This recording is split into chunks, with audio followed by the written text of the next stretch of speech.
ওরহমতুল্লাহি ওয়া বারাকাতুহু। বিসমিল্লাহির রহমানির রহিম। ওয়াকুল জাআল হাক্কু ওয়া যাহাকাল বাতিল ইন্নাল বাতিলা কানা যাহুকা। সাদাকাল্লাহুল আযীম। প্রশংসা মাত্র সে মহান আল্লাহ রাব্বুল আলামিন প্রতি, দরুদ বর্ষিত হোক নবী মুহাম্মদ সাল্লাল্লাহু আলাইহি ওয়াসাল্লামের প্রতি। সম্মানিত বন্ধুরা, আজকে যে বিষয়ে কথা বলবো, বর্তমানে একটা বিষয় নিয়ে গতকাল সকলে আশ্চর্য হয়ে গেছে।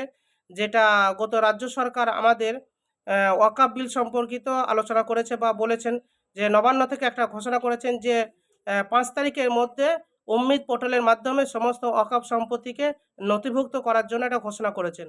আসলে খুবই ভালো কথা তিনি বলেছেন। যদি তিনি এটা আগেই বলে দিতেন তাহলে হয়তো এটা আমাদের মনে হয় বেশি ভালো হতো। কিন্তু আমাদেরকে এতদিন যে ব্যবহার করলেন, গত সেপ্টেম্বর মাস থেকে পুরো বিশ্ব সমস্ত ভারতবর্ষের মুসলিম সমাজ তারা একটা আন্দোলন করছিল, বৃহত্তম আন্দোলন করছিল। এমনকি আমাদের রাজ্যবাসীরাও আন্দোলন করছিল। রাজ্যের সমস্ত মুসলিম সমাজ তারা আন্দোলন করছিল যে ওয়াকফ বিল আমরা মানি না। কেন্দ্র সরকার যেহেতু একটা কালা কানুন বা একটা এই ফাসিস্ট সরকার, যে আমাদের জন্য যে একটা অবৈধ একটা কানুন বা আইন আমাদের জন্য, যে মুসলিম সমাজের জন্য যেহেতু তাদের ওয়াকফে যে সম্পত্তি রয়েছে, যেমন কবরস্থান, মসজিদ, মাদ্রাসা, দরগাহ, যে সমস্ত জায়গাগুলো ওয়াকফের আল্লাহর ওয়াস্তে যারা দান করে গেছে আমাদের পূর্বপুরুষরা, সেইগুলোতে হস্তক্ষেপ করা হচ্ছে জবরদস্তি কেন্দ্র সরকারের মাধ্যমে, এবং সেগুলোকে একরকম তারা দখল করার চেষ্টা করছে। তো সেই আইনের বিরুদ্ধে আমরা সকলে রাজ্যবাসী, প্রত্যেকটি রাজ্যের মানুষ যেভাবে প্রতিবাদ জানাচ্ছিল, ঠিক এই রাজ্যের মানুষেরাও প্রতিবাদ জানাচ্ছিল। কিন্তু আমাদের সম্মানীয়া দিদি তিনি কি বললেন, তিনি নিজেও শুরুর দিকে আন্দোলন করলেন এবং প্রকাশ্য তিনি বলে দিলেন যে আমরা এই আইন মানি না, এই আইনটি আমরা বাস্তবায়ন হতে দেব না আমাদের এ রাজ্যে। কিন্তু আমার কথা হলো, যখন তিনি একথা বললেন, এমনকি মুসলিমরা যখন তারপরেও আন্দোলন করতে চাচ্ছিল, তখন তিনি কি বললেন যে আপনাদের এখানে আন্দোলন করার কোনো প্রয়োজন নেই। যদি কেউ আন্দোলন করতে চাও তাহলে দিল্লি চলে যাও। আসলে সেই যখন থেকে তিনি এই কথাটি বলেছেন, তখনই অনেক মানুষের মধ্যে একটা সন্দেহর দানা বেঁধেছিল যে তাই তো আমাদের রাজ্য সরকার, রাজ্যে আমরা ভোট দিই, রাজ্যে আমরা ক্ষমতায় বসিয়েছি দিদিকে। আমরা পুরো মুসলিম সমাজ একচেটিয়াভাবে আমরা রাজ্যের মুসলিম সমাজ আমরা ভোট দিয়েছি তৃণমূল কংগ্রেস সরকারকে। ভোট দিয়ে তাকে ক্ষমতায় বসিয়েছি। অত সংখ্যালঘুরা আজকে দিদির কাছে আর আমরা উম এমন একটা পাত্রের জায়গায় পৌঁছে গেলাম যে দিদি আমাদেরকে বলছেন, "তোমরা এই রাজ্যে আন্দোলন করতে পারবে না, দিল্লিতে গিয়ে আন্দোলন করো।" এবং পরবর্তীতে তিনি কি বললেন যে যদি কেউ আন্দোলন করে তাহলে সবচাইতে বড় শত্রু হব আমি। আর তাই হয়ে গেছেন। বড় শত্রু ঠিক আন্দোলন আমরা না করে আমাদের বড় শত্রু হয়ে গেছেন তিনি। যদি তিনি বড় শত্রুই আমাদের না হতেন এই মুসলমানদের, তাহলে আজকে মুসলিমদেরকে এইভাবে তিনি পিছনে ঠেলে ফেলে দিতেন না। আজকে বর্তমানে দিনে গত সেপ্টেম্বর থেকে পুরো রাজ্যের মুসলিমরা একটা এককভাবে একটা বৃহত্তর আন্দোলন করার চেষ্টা করছিল। কিন্তু তিনি কি করলেন?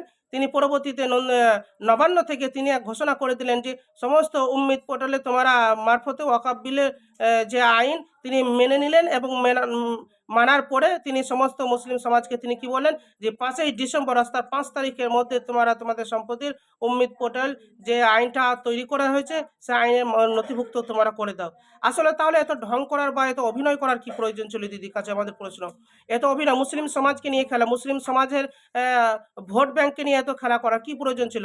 আমরা যখন ইতিপূর্বে যখন আমাদের এই রাজ্যে যখন কোনো যেমন আইএসএফ বা কংগ্রেস বা মিম পার্টি যখন আসতো, তখন আমরা তাদেরকে মুসলিম সমাজের কাছে একটা মেসেজ পৌঁছাতাম, এই দেখো বিজেপির কাছ থেকে টাকা খেয়েছে, বিজেপির হয়ে দালালি করছে। আসলে বিজেপির হয়ে দালালি তো এখন তো মানে পরিষ্কার বুঝতে পারছি, বিজেপির হয়ে দালালি তো তারা করে নেই।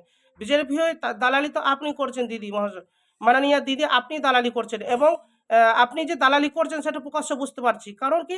আপনি কেন্দ্র সরকার শ্রী নরেন্দ্র মোদী যতগুলো প্রকল্প বা যতগুলো আইনের ব্যবস্থা করেছে প্রত্যেকটিতে আপনি বিরোধিতা করেছেন। প্রত্যেকটিতে আপনি বিরোধিতা করেছেন। কিন্তু বিরোধিতার ফল কি হয়েছে? প্রত্যেকটি আইনকে আপনি মেনে নিয়েছেন। তিনি যেটাই করেছেন সম্পূর্ণ, আপনি বলেছেন সিএ হতে দেবো না, সিএ হয়েছে। আপনি বলেছেন আমরা এসআইআর করতে দেবো না এই রাজ্যে, আপনি বুক ফুলিয়ে বুক চিতিয়ে আপনি বলেছিলেন। কিন্তু রুখতে পেরেছেন? পারেন নাই। এসআইআর হয়েছে। আপনি বললেন আমরা ওয়াকফ বিল আমরা মানি না, মানছি না, মানব না। রাজপথে আপনি আন্দোলন করলেন। কিন্তু কি হলো? পরবর্তীতে আপনি নিজের মুখ দিয়ে ঘোষণা করলেন সমস্ত মুসলমানদেরকে যে তোমরা তোমাদের ওয়াকফ সম্পত্তি তোমরা নথিভুক্ত করো উম্মিদ পোর্টালের মাধ্যমে। তাহলে মুসলিমদেরকে নিয়ে আপনি কেন খেলা করছেন? কেন আপনি মুসলিমদেরকে আন্দোলন করতে দিলেন? কেন আন্দোলন করতে দিলেন না? তার মানে কি আপনি বিজেপি থেকে দালালি আপনি বিজেপি থেকে টাকা নিয়ে কাজ করছেন, মুসলিমদের ভোট ব্যাংক নিয়ে করছেন, কাজ করছেন। তো আমি যাতে অনুরোধ করবো যে এরকম ধরনের কাজ আমাদের সঙ্গে যেহেতু আর দ্বিতীয়বার না হয়, সেদিন পুরো মুসলিম সমাজের কাছে বলবো, নিজের নেতা গড়ুন, নিজস্ব পার্লামেন্টে নিজের লোক পাঠান, যাতে করে আপনার হয়ে সে আন্দোলন করবে, আপনার হয়ে কথা বলবে। নচেত আপনি অন্যের ভরসায় যতদিন অন্যের কাঁধে ভর দিয়ে আপনি কতদিন চলবেন? যতদিন চলবেন আপনার তো যতদিন আপনার কাছ থেকে মেরে ফেলে দিবে। সেই জন্য ওই সমস্ত বাদ দিয়ে আমরা নিজের নেতা তৈরি করি। আমি একটা কোরআনে আয়াত পাঠ করেছি, ওকুল জাল হাক্ক ওয়া জাহাকাল বাতিল ইন্নাল বাতিলা কানা যাহুকা। অর্থাৎ এই আয়াতের মাধ্যমে আল্লাহ সুবহানাহু ওয়া তাআলা বলেছেন যে সত্য একদিন প্রতিষ্ঠিত হবে এবং মিথ্যা বিলুপ্ত হবে, মিথ্যা চিরদিনের বিলুপ্ত। এবং দেখুন সেটা আজকে প্রমাণিত হয়েছে যে সত্য, মুখ্যমন্ত্রী মমতাজি তিনি একজন বিজেপির দালাল এবং তিনি যে বিজেপির হয়ে একরকম কাজ করেন সেটা প্রকাশ্য বুঝতে পারছি। এবং নচেত মুসলিমদেরকে আজকে এইরকম অবস্থায়, অসহায় অবস্থায়, এতিমদের অবস্থায়, যেটা সিদ্দিকুল্লাহ চৌধুরী সাহেব বলেছেন যে মুসলিমদেরকে আমাদের রাজ্য সরকার বা আমাদের মুখ্যমন্ত্রী তিনি এতিম অবস্থায় ছেড়ে দিলেন, অবহেলিত করছেন এবং পিছিয়ে ফেলে দেওয়ার চেষ্টা করছেন। ঠিক সেই কথাটা আমরা বলছি যে সত্যি কথাই আজকে ওয়াকফ বোর্ড, আমার তো মনে হয় ওয়াকফ বোর্ডও তাদের সঙ্গে সংশ্লিষ্ট যোগ আছে এবং যার কারণে তারা ওয়াকফ বোর্ডও নিজস্ব কোনো সেরকম ধরনের কোনো বড় মিটিং বা মিছিল করতেও বলেন না এবং মুসলিম সমাজের কাছে করেন নাই। যার কারণে আজকে এরকম একটা অন্ধ কানুন, যেটা আমাদের পূর্বপুরুষদের সম্পত্তি, সেটা আমাদের কাছ থেকে হটে যেতে যাচ্ছে, সেটা আমাদের কাছ থেকে ছিনিয়ে নিতে চাচ্ছে। তো আমাদেরকে সেভাবে আমাদেরকে প্রস্তুতি নিয়ে আমাদেরকে কাজ করতে হবে। আল্লাহ আমাদের সকলকে বোঝার তৌফিক দান করুক। আসসালামু আলাইকুম ওয়া রাহমাতুল্লাহি ওয়া বারাকাতুহু।